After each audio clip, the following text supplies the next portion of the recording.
Good afternoon, everyone. Welcome to what is our sixth content module and 11th overall webinar, which is quite a bit of a curriculum. So I just want to thank you all for staying with us and joining for today. Today we have with us former HIP board member and trustee at the Winthrop Rockefeller Foundation, Helen Dorado Alessi, and Her Stories founder and artistic director, Erica Duncan. As always, if you'd like to ask a question or make a comment during today's webinar, please click on the hand-raising icon on your GoToWebinar control panel, or if you simply want to type it into the question box, I'll be monitoring that as well, and we'll relate that to our presenters. So I want to keep my intro nice and short, so we have plenty of time to get through the quite ambitious agenda today. So with that, Helen, Erica, the floor is all yours. Well, hi and good afternoon. As Michael said, I'm Helen Dorado Alessi, former HIP board member, current board member of Winthrop Rockefeller Foundation, and part of philanthropy for a number of years. I am very excited that you are all on and that we are getting this project started. It's really a labor of love and a real dream of ours to bring this very, very special pedagogy and writing program to you so that you in turn will be able to use this in your work. And, you know, it's all about dreaming. And we're trying to make sure that this part of the work will be something that you will bring forward in your own careers, but also help to build a corps d'esprit between all of the fellows. So with that, I'm going to turn it over to Erica, the founder of Her Story and the executive director. Yeah, so good afternoon. And this is always very exciting to us because every time we begin to work with a new group of people, we have no idea what kind of stories are going to emerge. We just know that it's been our goal really for 21 years in terms of our organization to give voice to the people whose stories need to be heard the most, to give voice to people who have been silenced, and to try to change hearts, minds, and policies. And as we all know at this moment, never have we needed this so badly, and never have we needed to try to reach the hearts of those who sometimes can seem just so heartless. So what we're going to do is, rather than have me give a very long speech about how our organization began and what kind of work we're doing, is we have a little cohort, and we'll introduce people as they speak, of people who have begun to write their stories with us or are thinking of beginning, and we'll show you how we work together, and then hopefully this will inspire those of you who are online to begin to play around with what we call these sort of imaginary page one moments. And what we're really doing, it's a question I came up with by accident 21 years ago when I thought I was giving a week of free workshops to any woman in the community who wanted to write her story. And then I thought maybe it's a violation that somebody should be telling something so deep and so personal to an audience of strangers, but it was already all set up. And so I thought of this sort of imaginary stranger reader walking in at any page one moment of a person's life. And the first question would be sort of just try to imagine that page one moment, that scene. But the more important question, and why we're still here 21 years later, is how are you going to dare somebody to care? It's really, really not true that people are wired so that empathy is automatic and freely given. So often it's tragically absent, as it certainly is in our country today. So how are you going to really help somebody else to walk in your shoes so that what was kind of abstract, and we always say, although you can argue with the political position, so hard to argue with the story, but you really need the tools, and hopefully this webinar will begin to give all of you some of our Dare to Care tools. So when we were talking before, Nelson has worked with us a couple of times, and I asked him for his page one moment. Like, again, thinking of the other question we often ask, which we will ask him just now, is if your words had the power, one story, one moment, or maybe the intersection of three stories to just change a heart, a mind, a policy. Like, what would you want most in the world to be changed? And then we'll. Well, with everything that's going on right now, I would like this erroneous image that has been created about, my people and our condition to be changed to a more accurate description of, who we are and what it is that we're doing here. And with that in mind, when I was asked to think of my one-page moment, I immediately thought of New Year's Eve, 2003. We had just crossed the Rio Grande, and we're sitting behind this little mound of dirt, and my mother's surveying the area, and she's looking at this like empty space, so to speak, trying to figure out the perfect moment for us to cross, for us to make our way, to our destination. And after some time, she said, "Go." So I remember that we ran across this field, and it seemed so clear. After spending close to a month walking across like countries, we were almost there. And as we're making our way across this vast field, I turned to my mother. I looked at her face, and I just saw this, this disappointing attitude about her, like this gaze that this what you would call this hardening, realization that everything that we have worked so hard to do may be undone. And as I'm looking at her, it's clear what's going on. The Border Patrol agent spotted us. He's driving in our direction, and it all felt so hopeless at the time. And I was just a little kid. I was 13 at the time. I didn't know any better.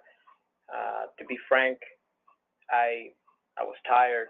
I was hungry, and I didn't understand the gravity of the situation. It occurred to me then that should we be apprehended and arrested, it may actually not be so bad. I thought, you know what, maybe this is what we need, some rest. And as as my mother is talking with the agent, right? It's apparent that he's not going to let us pass. I mean, as she recalls it, he said, I cannot let you pass. Like, I'm not going to apprehend you, but I just can't let you pass. And I looked at my mother's face, and I just, she's a strong woman. I don't think in my life I had seen her cry. And then she just started crying. And it dawned on me at that one moment just how serious this was. And it wasn't so much about us breaking the law, but rather the end of the possibilities for her children, for me, my two younger sisters, and everything that she has sacrificed to get us that far. And I remember that he's a human, of course, and I can't imagine it's an easy job for a good person to turn away, a family who's looking for a better future. I can't imagine it was easy for him to do what he did because, he went out of his way for us. He gave us his lunch. He gave us some drinks. He gave me $1. And he looked at me, and my mother tells me that he said, go back, get an education, and come back the right way. But for us, for people like me, there was no right way of coming into the U.S. There was just no other way. There's only one way, and that's what we're dealt with. Sometimes, it's a way of life, so to speak. Life owes us nothing, and so we have to make our way however we can, and that was the only way that we could possibly aspire to come to the U.S. And so, although we were turned away that day, we nonetheless crossed into the U.S. And though it has been over a decade since that happened, and though we've come far, and I'd like to believe that our lives are far better now than they were before, I can't help but think that somehow, in some way, my mother is still there. I can't help but think that she's still stuck in that place, in that one moment when she pleaded with him, and she can't escape it. She can't escape this one instance of her life because it defines everything. As an undocumented immigrant currently living in the U.S., she can't go back because if she does, then she abandons the life that she's created here. But at the same time, as an undocumented immigrant, she can't fully fulfill her life here. So she's stuck. And though this is my story, it's as much my story as it is my mother's. And I feel like if she's stuck there in this purgatory, then I may very well be there with her. So you see, and we're hoping that Nelson, this is probably the beginning of a book, and it's the beginning of the book that has made him the person he is today, but also speaks to so many people's stories. And Nelson has worked with us with some of the young people in high school who have just crossed over the border, and also with people who really don't understand immigrant stories very well, college students from other backgrounds. And, I feel that it's so hard to turn away from this kind of story. And as you hear the 5 different stories that we'll run through fairly quickly, I want all of you who are participating to begin to think of what would be your page 1 moment. I mean, even though I have heard this beginning keeps growing and growing, and Nelson has really written probably only the first 2-3 minutes of what he just spoke. As he writes it, more and more images keep coming, more feelings. So all of you should begin to sort of daydream as we're talking. So we're very fortunate that we have Nelson and his brother here, who is actually, I just found out because I assumed with your wisdom and poise you were much older, but it's actually a 16-year-old high school student. So again, if we were to ask you, because we know that even in the same family, the stories can be so different. So where would you begin if you were to do it? I didn't cross the border with my brother. We crossed like a year apart, and I didn't grow up with him either. We grew up in different households, but for the most part, when I was young, I can't really remember or recall my experiences. I was too young. I was too much of a kid. I moved when I was like around 5 or so. But my brother Nelson reminded me of a moment. I actually forgot about it until he reminded me. It was I might have said it out of spite. I might have been angry, but I once said to him that I'm tired of seeing my father, work so hard off of nothing. Every day he comes home from work tired, hungry, or for what? All to do it all over again. We could lie down and hope that the future brings something better, or we could change the future. We're not going to achieve anything by just waiting for it. My brother has helped me a lot throughout the years, and one moment where I said that, I'm tired of all this has changed both of us. It revealed to us that we both want change. None of us want to. Now, if you were to make that one moment into a scene of memory, and just while you're thinking, one of the stories, which was from a high school student that really, really struck me, was the student was writing that when they first came over, and their father really, really wanted education for them, but he was working so hard, such long, long hours, and he would come home exhausted, and he would have to help them with their homework, but he really didn't know any English. So he would get the Spanish-English dictionary, and whichever, whether it was the brother or sister would get picked out first, would know that they wouldn't fall asleep the next day in school by waiting up too long to get their lesson. And the father would look up every single word. And first he'd work with the brother maybe, and then the sister. And this young person just remembered how absolutely tired you would be if you were the second person who was getting your lesson with the dictionary, and how they'd be in school the next day and their head would be on the desk and they'd be asleep. So if you had to think, you were sort of talking about it, but of just one image. Another image was a girl who remembered the dirt in her father's hands, how it would never, ever wash out, and how sad and embarrassed she used to be just looking at her father's hands. So what would be that image? This is actually kind of a strange thing that just stayed for me for a long time. I was first grade, which I was actually left back because I didn't speak any English. I was in a class mostly full of English speakers. There was pretty much no Spanish speakers. And I finished my homework, at least I thought I finished my homework, and I handed it to my teacher, and I said to her, "Ya terminé con la tarea." And she had no idea what I was saying.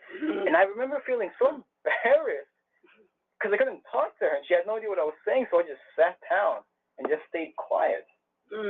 It stuck with me for such a long time. It's such a weird moment. Which may bring us to another page one moment. Maybe Helen should tell about your working with young people and who are not English speaking. So over the last year, I've been working with young people who, some have just crossed the border 6 months ago, some are here for a year, some are here for 2 years. And in one particular school district, I had 10 students or so, and I'm going through the Her Story pedagogy with them and talking to them about their stories. And it's the last day, the very last day, and everyone's read except for one young man. His name is Josue. Josue hasn't read yet, and I know how hard this is for him because my sister's his teacher in biology and earth sciences, and she's told me he's never spoken out loud in a classroom, never. And we're at the end of the school year. So Josue, I say, are you ready to read? He says, no, I can't. And so we go around the classroom hearing from each of the students in the room. In the background, I'm hearing kids playing soccer outside. It's really warm. Last thing they probably want to be is inside of a classroom, but they come religiously because they want to tell their story. It's important to them. And then, one by one, the kids read. Each time I go to Josue, he waves me off. He looks down at his desk. And at one point, I just feel so hopeless. I know that he has to read or he's going to feel this as a failure. And by the time we reach him at the very last go around, I say, Josue, tú lo puedes hacer. Lo puedes hacer. And he sheepishly looks up and he starts to read. And I'm just overjoyed because I'm looking at my sister. She's crying. I'm crying. And then in the background, I hear somebody say, Josue, you could say that in English. Come on, you could say that in English. And it just broke my heart because it was enough for him to read, you know? It didn't matter. And I went up to him, I put my arm around him, I said, Josue, lo puede hablar, lo puede decir en español. Es el idioma de nuestros antepasados orgullosos. Lo puedes hacer. And he looked up at me with such a look like, yeah, that's right. And he started to read, and he got to the end of his story, which was, you know, really a tough story to hear. And by the end, everybody in the room was applauding and excited. And the reason that story is so very important is that we have thousands and thousands, millions of kids sitting in classrooms every single day with people telling them no in English, or telling them, no, your dream is too big, or telling them, you know, you come from a poor family, you've got to get out there and start working, never mind going to college. And that's just not true. We are a country of dreamers and dreams.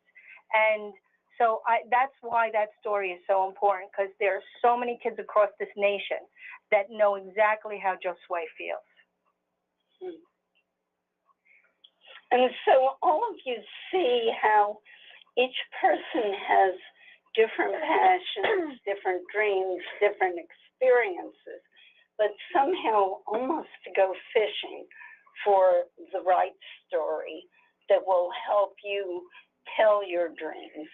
And also the story that will kind of take you forward so you won't get blocked. And week after week, what happens in the way we work and the way we'd like to help you begin to think of working too, as you work with people's stories, is to kind of empower a community, not only to tell stories, but to listen differently, to hear with their hearts, to understand that there are commonalities, but also very, very big differences. And we're not all sort of cookie cutter people, which will take us to Frances and where Frances would like to begin. Well, in particular, I come from having an organizing background. For at least 5 years, I've been organizing within the immigrant rights movement, and as someone who's also directly affected by the immigration system in this country, I've opened up about my immigration story, about, you know, growing here, undocumented, for me, what it means for me, what it has meant for my family. But in a way, I've also realized that many times I felt like I've been tokenized because of my story and what it represents by some of the organizations that I've worked with in the past. And I've become this one story as opposed to an individual who has, as everyone has said, different dreams too, and goals. And so one thing that I've realized throughout the years is that I think that our stories are powerful, and we have many identities that make us who we are. It's not just one thing. And one thing that I want to do with her story is to be able to write my own story on my own terms, as opposed to being told what to write about. And I feel that I am a multidimensional individual, and immigration is just one part of who I am. There's many more things that make me the person that I am today. And so my one-page moment is something that I'm still working on, but it's very closely related to, you know, the process of coming out, first as an undocumented woman, but now as a bisexual woman. And so, and what that meant, specifically when I told my mom, who is basically, you know, the most important person in my life, right? Who needed to know. And so I am still working on how that's gonna look like, but it's a good place to start for me because I'm trying to connect the dots into what makes us who we are. We are complex individuals. We are not just one thing. And this country, in a way, is not just the way we view immigrants, for example, is it's very one-sided, and we need to show that there is so much more to us than just what we hear on the news, for example. And I hope that my story can do that. So again, same question. If you had to have a scene, and you mentioned your mother and talking to your mother, see, one of the things that we do, you know, and we'll be doing with all of you in a minute too, is we sort of shift from telling about to putting somebody right there in the scene. And you notice when Nelson was talking, we were crossing the border with him. We were there. We were watching his mother cry. So now we have another mother-child scene, if you want to say. So how would that, if you had to sort of find the images, the words, sometimes it's even the place, how would that scene look?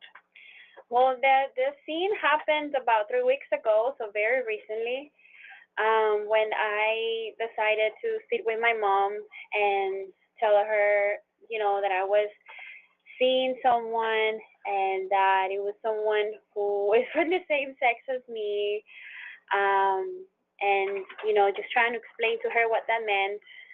I think that I don't have a unique story, but I didn't mention this before, but my brother is also gay, and so for me it was it was like, okay, I have to tell my mom about this, and she already has a experience with another child of hers coming out, and so I'm still in the process of processing the emotion of what it meant for me and for her emotionally, but that's where I will start.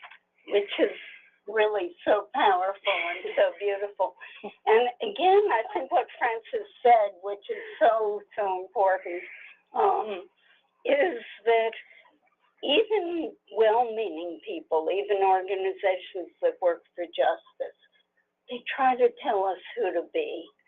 And I think part of having a genuine voice is to say, I'm not going to, even within a justice story, and we also work with a lot of women and girls in jail.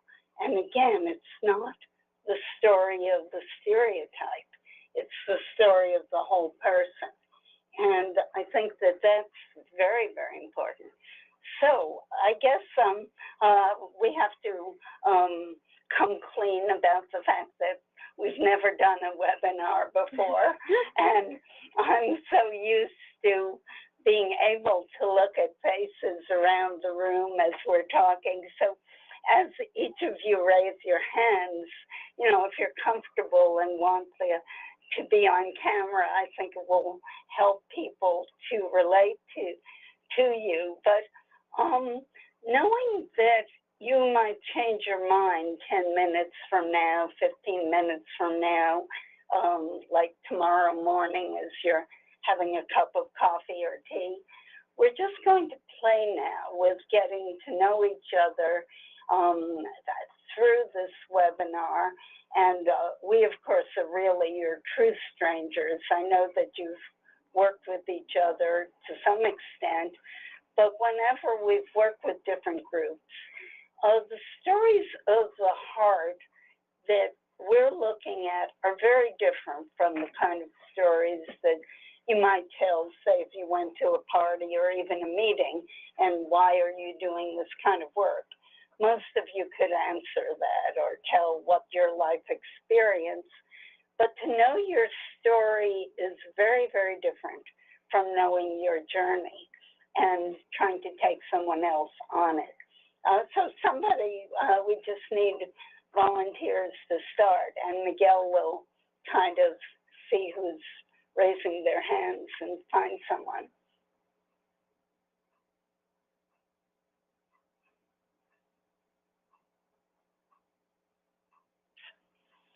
Has anyone raising their hands here?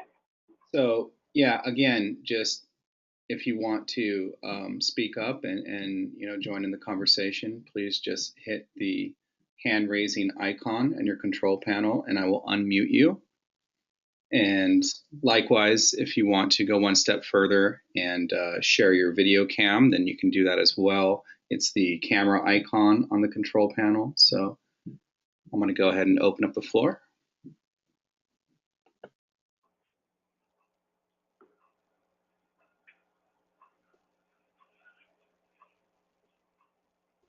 Now, if they need a little more time, we'll dare you, Miguel, to, if you had to think of a page one moment, what would it be?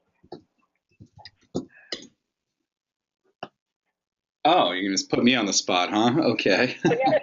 That wasn't part of the deal. No, I'm joking.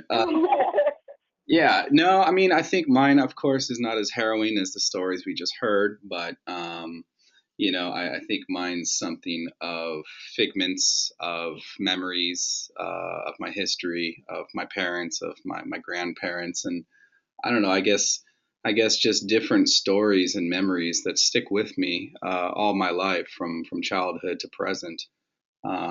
Stories like my parents growing up in East LA and taking part in the walkout at Garfield High in the 1960s for the civil rights movement. And then later on, as my dad, was very successful college professor and administrator, and was very, a proud man, and took good care of our house, and would do all the gardening himself. And I remember he was a big, rich developer in Fresno growing up, and he kind of, thought he ran the neighborhood of sorts. And I remember him mistaking my father for the gardener, and just making disparaging comments to him. And I kind of internalized this as a young boy. And, like I said, it was yet another kind of instance of discrimination or outright racism, in some ways emblematic of the dynamic in Fresno, which was a long-standing dynamic between white and, in this case, Armenian landowners, and then, of course, the Latinos, tending to those farms. And there was, historic racism and tension between this, dating back. That's pretty well documented in the Central Valley. So if we're going to dare you to stop explaining it and really go back to that aha moment of you as a child when you suddenly, or a young person suddenly see that your father is being mistaken for the gardener. How would that, again, thinking almost, and everybody, I know it's hard to be the first one to start, especially if we don't see each other's faces, but if you just sort of think while he's talking of how your moments would look, just try to go back to that child or that young person seeing your father, and how would that scene look, as if it's a movie? Sure. I mean, disappointing is the first word that comes to mind. I knew everybody in this community, and to see this sort of hierarchical behavior in front of my eyes, I mean, I didn't quite comprehend it like I do now, but back then it still had quite the impact. And like, I don't know, the image of my father, who on one hand was highly educated, and had gone through, a lot of trials and tribulations, including the Air Force, serving his country. And then the visual of him with a lawnmower, him with a hedge, or him in his kind of ratty, beat up T-shirt, with holes in it, and not really caring about appearance, and the kind of airs that he was putting on in this mostly white upper middle class community in Fresno. I think of the segregation I saw in my schools, between the mostly Latino, Mexican Americans who were living in an old Japanese internment camp called Pinedale, and then the gated community that I lived in. So I think there was a lot of conflict and a lot of just a lot of images that I think I would take the rest of my life to kind of put together. Now, did you all notice that as Miguel was talking, when he suddenly began to describe his father with the lawnmower and the clothing, and then the images began to freely flow back and forth, and all of a sudden, even if you can see our faces in this distance, as I looked around the room at your faces, I mean, it just, you took it to another level. And then we suddenly became you. We were not seeing a case history anymore.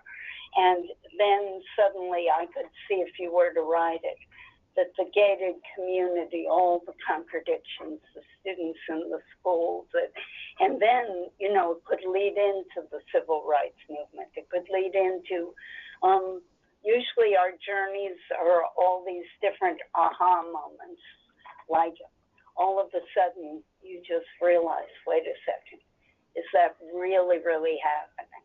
Or what? We have a high school student who was writing a story of her social studies class where they were studying pursuit of happiness and freedom of opportunity. And she had herself looking around the room and just thinking, wait, what's going to happen to this student? What's going to happen to that student too? We had somebody else who's one of our facilitators in bilingual workshops who remembered herself as a very young girl, and she's sitting in her social studies class, and the teacher suddenly looks around the room and says, well, by the time you grow up, half of you will be dead and the other half will have quit school. And, this young girl starts looking at every single student and thinking, wow, is that really what it's all about?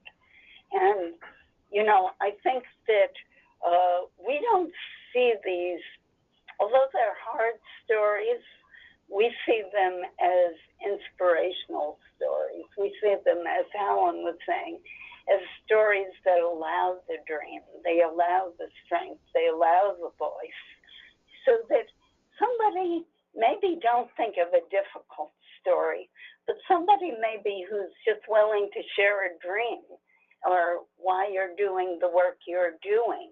Maybe if you could just throw that in, and then we can talk more about how you can make that kind of a story so that it will inspire somebody else who almost doesn't dare to dream.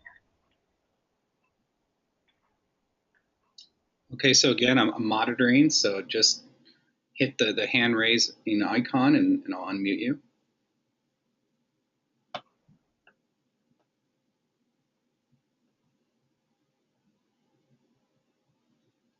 Now, if we were really there, some of our facilitators will often say, okay, well, if there are ways that one person can just agree, even if you're not sure, to sort of start with. I mean, I remember my time as a young program officer at the Edwin Gould Foundation, how isolated I felt sometimes being the only Latina in that foundation world. I remember talking to my papi and saying, papi, I feel so out of place here. I don't belong. And just as Michael had described his papi, my dad said, you do belong and you need to be there. I didn't come from Cuba, from Havana, Cuba, as a poor person for you to say you can't. And I know there are a lot of people on this call who understand exactly what I'm saying. So it would be helpful to us to learn about your particular situations and how really inspiring these stories are, especially in philanthropy or in government or in the nonprofit, where you may be the only person there. Maybe there are other people of color, maybe there are other Latinos, but maybe they don't think the way you do. Maybe not all Latinos have the same experience. And this is a great opportunity to share a little bit what you feel comfortable, or maybe you witnessed an injustice that helped you pivot your life into another direction in the helping profession, something you've seen as a grant maker or as a government person, would be helpful for us to hear from you. Gigi, Ariana, anyone? Okay, Gigi, you are now unmuted. Okay, hi, I'm Gigi. I am from Georgia, calling from Georgia. Okay, are you willing to share your photo too? My photo, I don't know how to do that. Oh, she made her webcam. If you hit your webcam icon, only if you want to, then that will go ahead and share that with the rest of the group. Yeah, I don't know. I don't see that in my. It's a little camera icon on the control panel, and this goes for everybody. There's a little strip of buttons to the left of the control panel. There's like a microphone and then a little icon of a camera. So if you hit that, then it'll go ahead and give the program access to that. Yeah, I don't have it. I don't know why. Okay, so I can do a picture later. No worries. Okay, so tell us, yeah. Okay, so I'll tell you a little bit of me and my story and how can I get involved. And I don't know exactly if this is what you're looking for, but okay, a few things that you said resonated with me. So I have always been involved in philanthropy and nonprofit. I'm originally from Peru, came when I was 22 years old, because I fell in love, I guess, with the right man.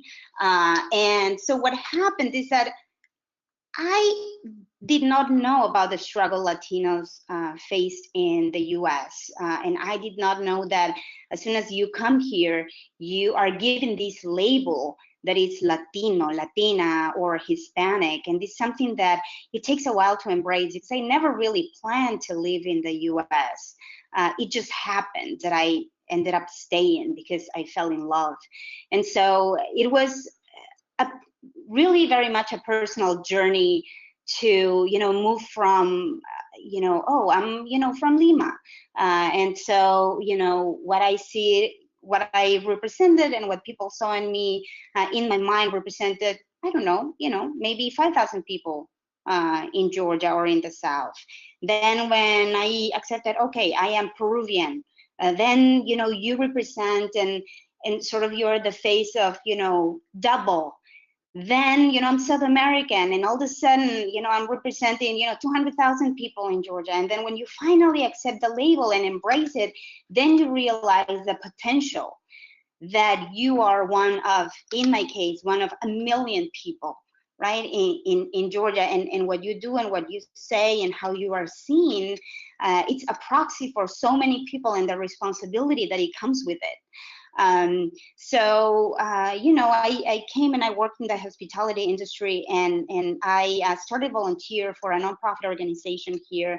And 2 weeks later, I left the hotel where I worked at, which, by the way, I was the only person that had even finished high school in my department. I have a master's degree. Everybody else had not even finished high school, but we were paid exactly the same. And every time I wore boots or something, people will say, "Oh, that's so J-Lo," or weird stuff like that, which was very distracting because I didn't know how to react. So I joined the nonprofit world, and I never left. And one of the things that I see that surprises me is, you can't see me. I'm very petite. I'm 41, but I look younger. People always underestimate me. I mean, this is the South. There's, is very conservative. The idea of Latinos here is still very much one that it's a stereotype of someone working in agriculture without documents, and it's a young male. And people don't understand sometimes how we are so diverse in our experiences, the value of our diverse and rich voices, and they are surprised. And because it's Georgia too, one of the states with a lot of the, anti-immigrant laws and everything.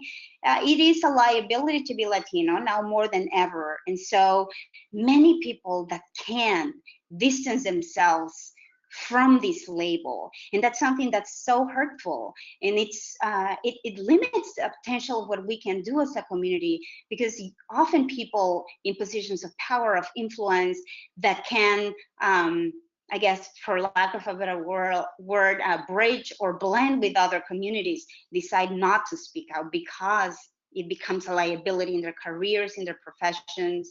Being associated with a Latino Community Fund, which is the organization that I founded and I run, a lot of everybody likes it, but then everybody's afraid to be associated with it because they are afraid it may impact their professional chances to become, judges and political officials, because we are so marginalized and so stereotyped and criminalized. And there are so many wonderful causes, right? Kids and veterans and so many great causes. And when the narrative is so negative and the stereotyping it's so prevalent, how do you tell stories that really connect at the human level, to make people understand that, again, our dreams are made in America, right? And we are in America, and for us to really fulfill and be able to contribute, to our full potential, we just need a chance. And that's so beautiful. Wow. And, I don't know about the other listeners, but I heard so many possible opening moments, themes. The idea, I think each person who writes or who even thinks about writing comes up with a different way of looking at it. And I think that when you began, the idea, the realization that you had so much power because you can represent so many people, it's turning that sort of stereotype of being just seen as one more immigrant into this amazing empowerment moment. And I would love to see you actually begin to write from that moment, where here you are, working at a hotel and, not really, here because you've fallen in love, having no idea what to expect, and going from whatever feelings you first had about doing this to suddenly realizing you have the power. I could almost hear a whole book here, lots of chapters, how you begin, but then also the story, which I'm sure a lot of you share. How do you become an organizer?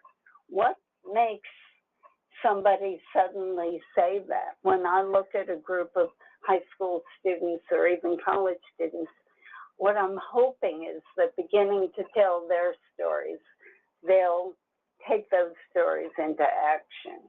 They'll figure out that whatever they have to say.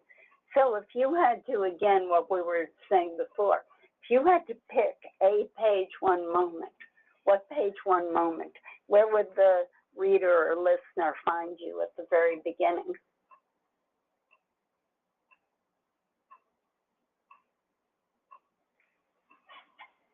Let's see. Do you have any sense? Maybe someone here should. I was thinking, Gigi, that when we are teaching this class and we're helping people to write their first page moment, what I find most helpful is to tell people that it's like an opening scene to a movie. Something that's a bit dramatic, not traumatic, but dramatic.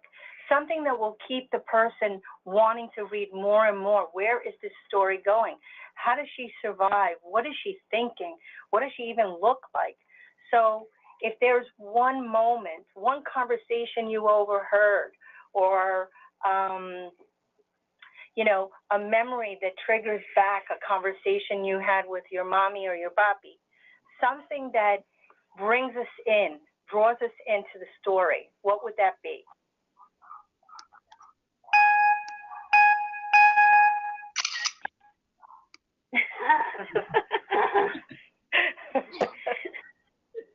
I need to think about that. I need to think about that. I don't know. Okay. Okay, so Yeah. maybe somebody else should go, but one of the way this is structured is that all of you will then, even if you haven't talked at all on this webinar, will have 2 weeks to begin to think about your stories, write about them, so that we're encouraging everybody to think of a moment and also to think the way we always think, that it's a workshop.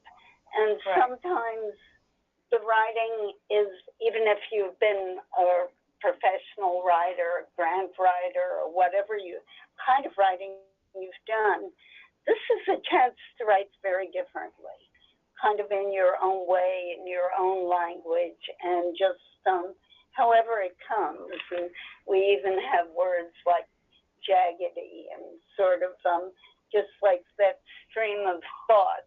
So this isn't about having the perfect presentation piece so much as, in fact, sometimes a perfect piece of writing doesn't even move someone as much as just a kind of depiction of the scene or a moment. So is there someone else? And again, Miguel can see everyone. Okay, Gigi, I'm going to put you back on mute. Now, if anybody else would like to raise their hand.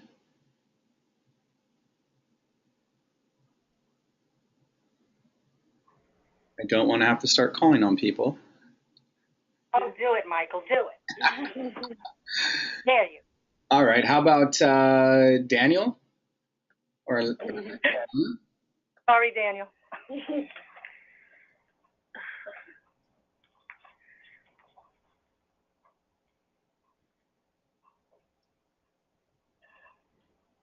Let's see.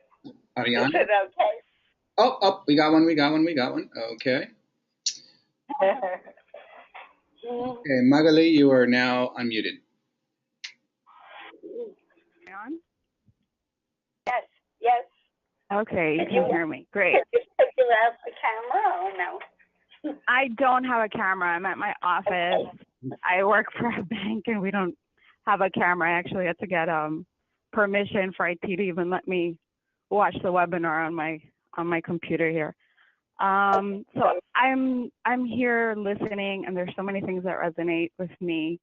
And I think so many different instances of where I probably had a aha moment or something dramatic, and I'm thinking maybe I'll give like a quick synopsis of what I think my story is, and maybe you guys can help me sort through it, because I'm not sure really what would be the one defining moment, because I think there's so many of them. But maybe I'll start. I feel like my story probably starts with my family. And so, my parents actually came from South America, from Colombia specifically. And my mother actually crossed the border while she was pregnant with me. And illegally, of course. My father was already here. He was a resident.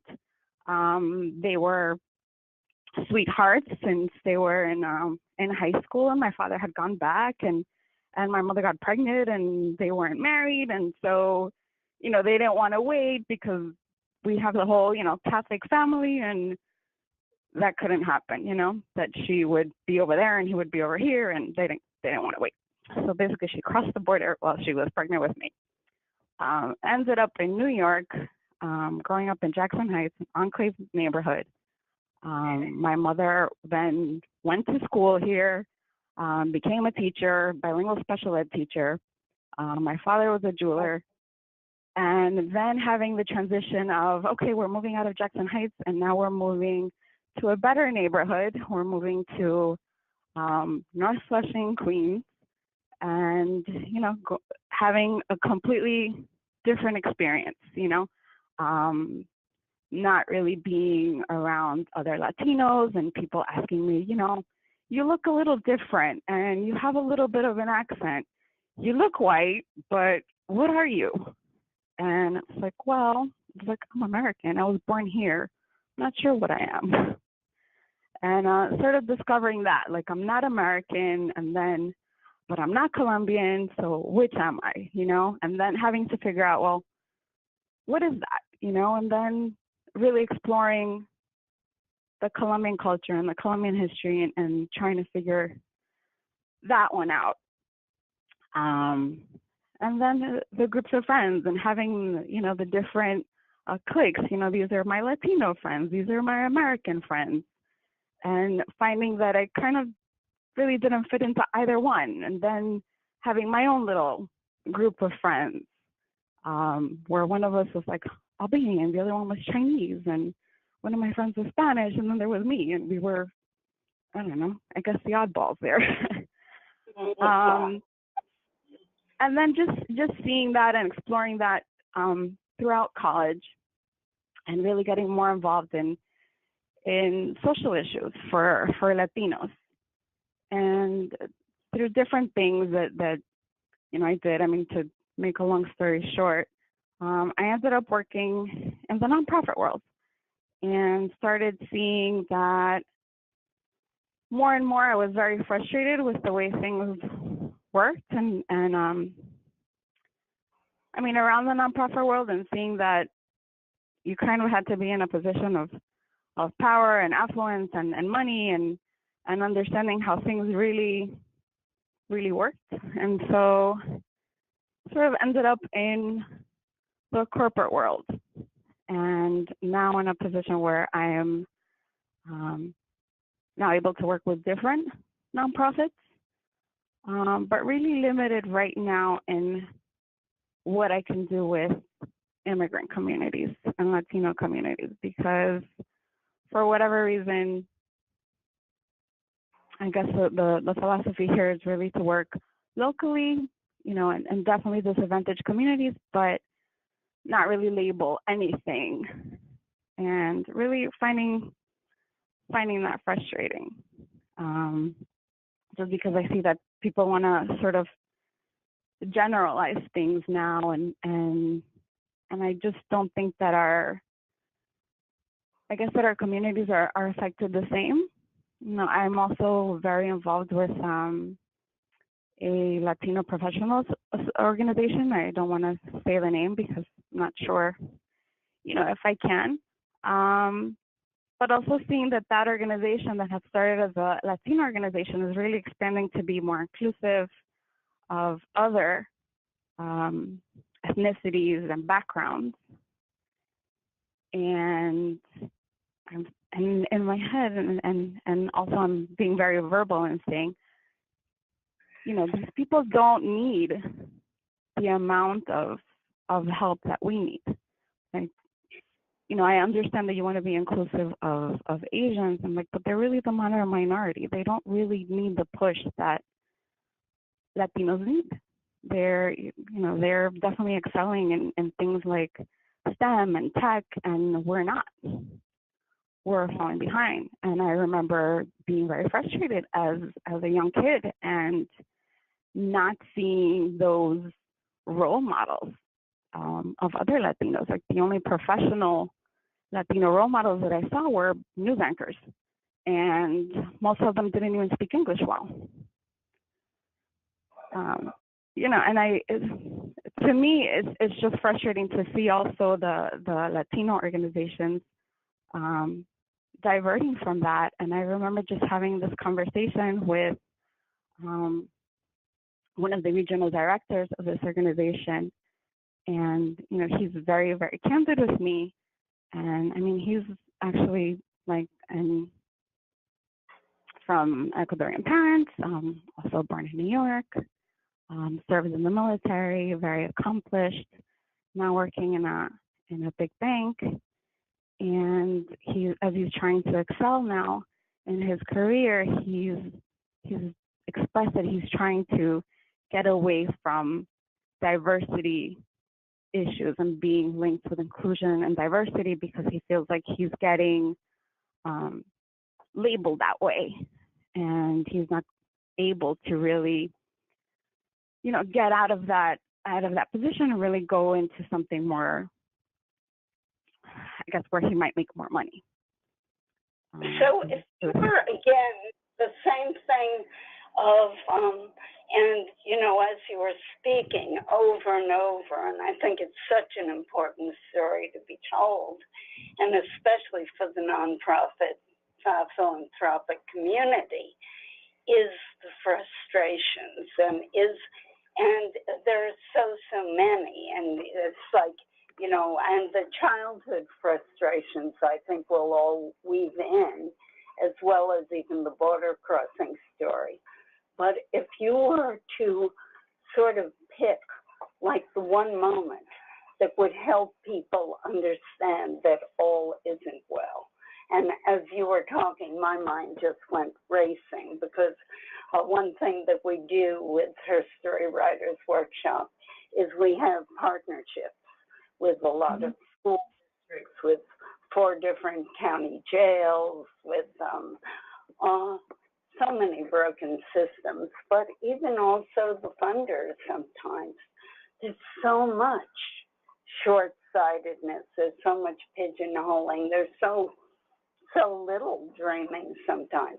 If you were to pick the most sort of hair-raising, horrifying sort of story without identifying the players or even maybe merging, and I think other people think too, obviously none of us want to tell stories in a way that will get us or other people in trouble. That's not the point. But just try to think of some moment where you suddenly realize, like, is this really what's going on? Is this really what people are thinking? Or, is there one scene, again, what Helen was saying about making a movie, is there one scene that just pops? One scene that pops out, I feel like it's hard for me to pinpoint just one. Well, or several, the collage almost. Yeah, I feel like I have so many of those. I think I also share that experience, like being in the nonprofit world. I worked for an international economic development organization, and I really, especially in the development team, I was the only Latina, and I was the only one that didn't come from a privileged background. Most of them were like trust fund babies, and I certainly was not. It didn't mean that my parents were the poorest of the poor. They certainly worked hard, and I mean, is there a scene? I'm not sure what it needs to be. There's someone in our community workshop who was the only African American in the whole group and worked on 42nd Street right opposite the, sort of news things in Technicolor. And it was during the O.J. Simpson trial. And everybody was pretending not to be racist. And she was having trouble writing that scene. And I said, just catch the dialogue, the things that people were saying. So you may be able to just pick out, and you don't have to think of it right now, so we'll have time for 1 or 2 more people, but as you sit down to write, think of that and how you might want to do it.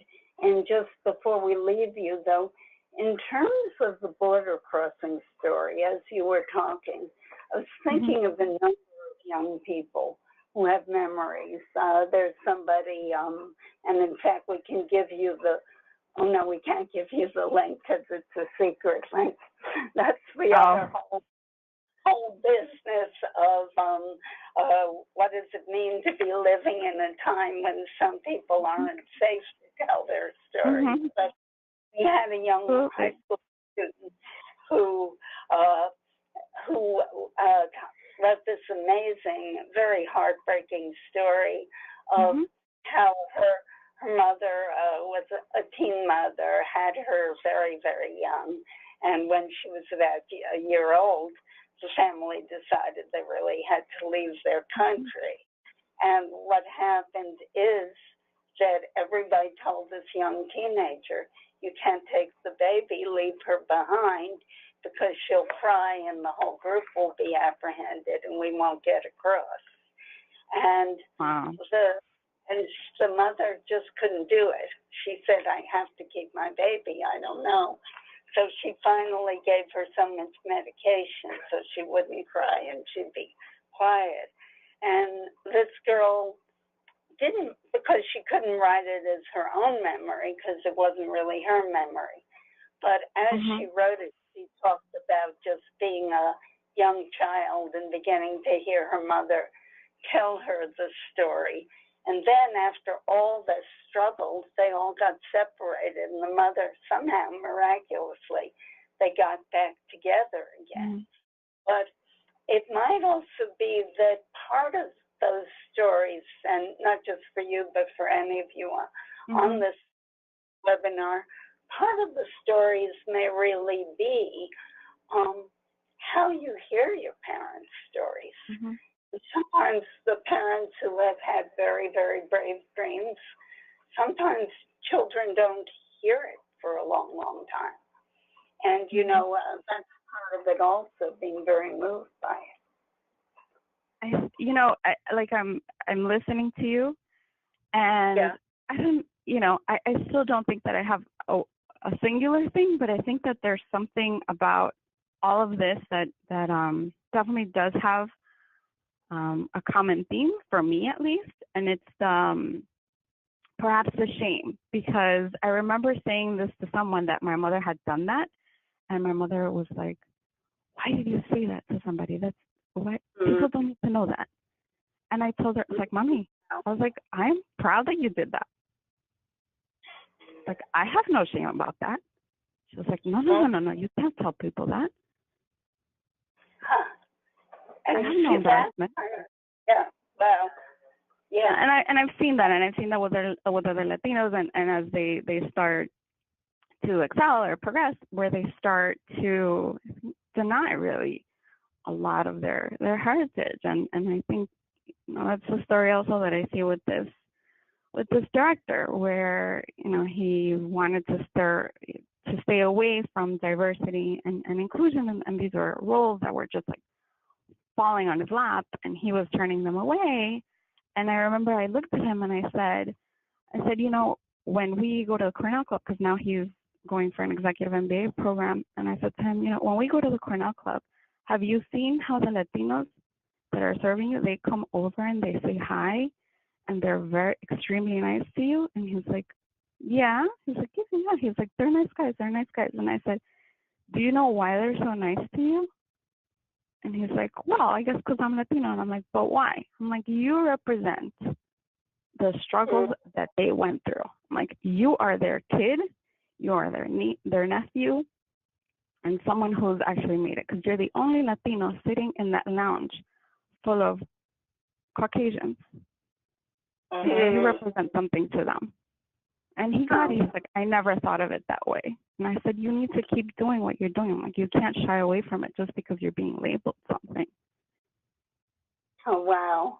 And, I think that you came up with a kind of back and forth between these two moments. That moment of, like, why are you telling it? Because I'm proud of you.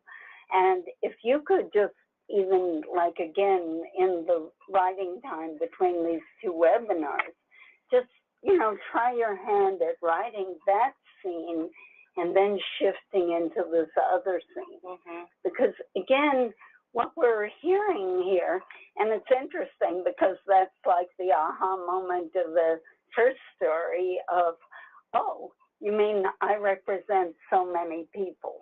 And I think that there are two ways of looking at it.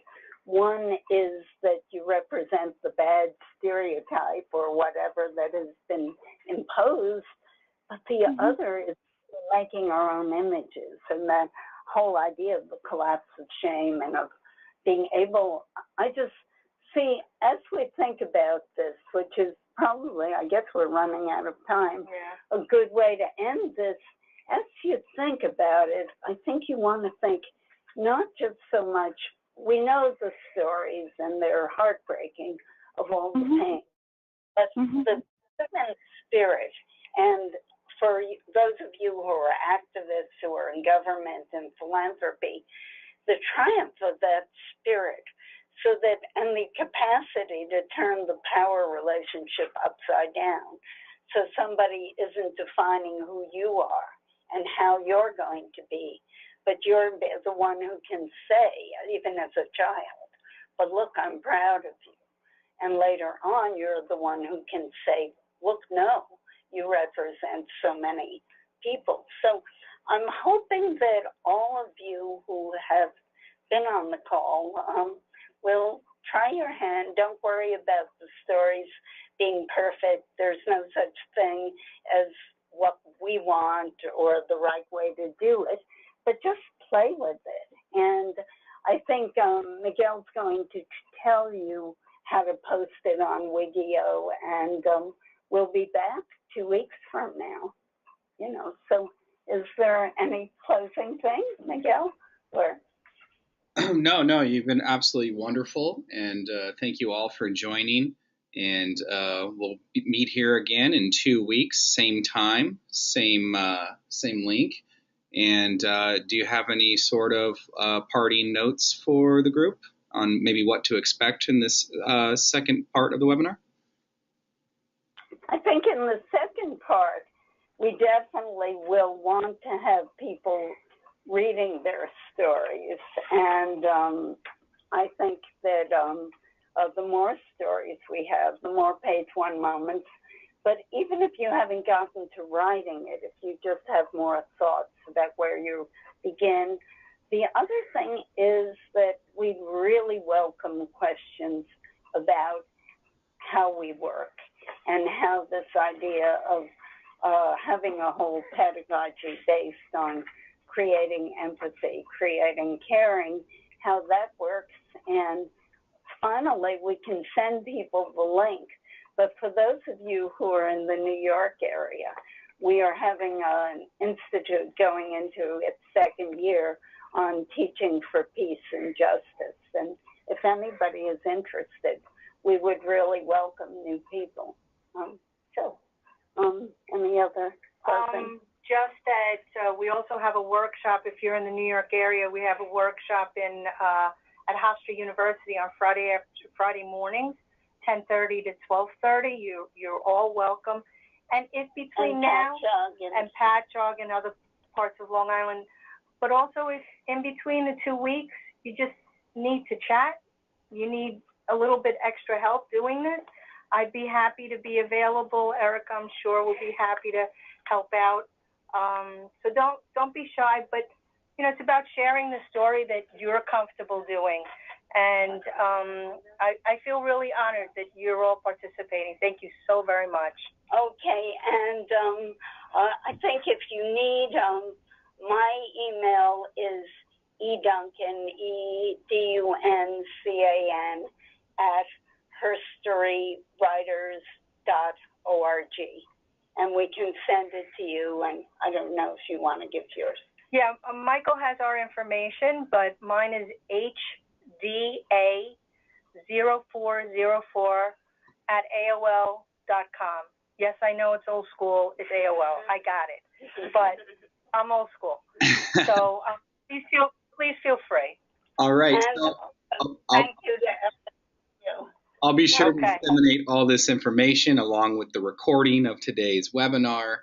And Gigi actually typed a question, or not a question, just saying thank you. This was wonderful. So thank you, Erica. Thank you, Helen. And thank you, everybody else, for sharing their stories. And we'll see you next time. Okay. Fantastic. Take care. Wonderful. Thank you. Bye-bye.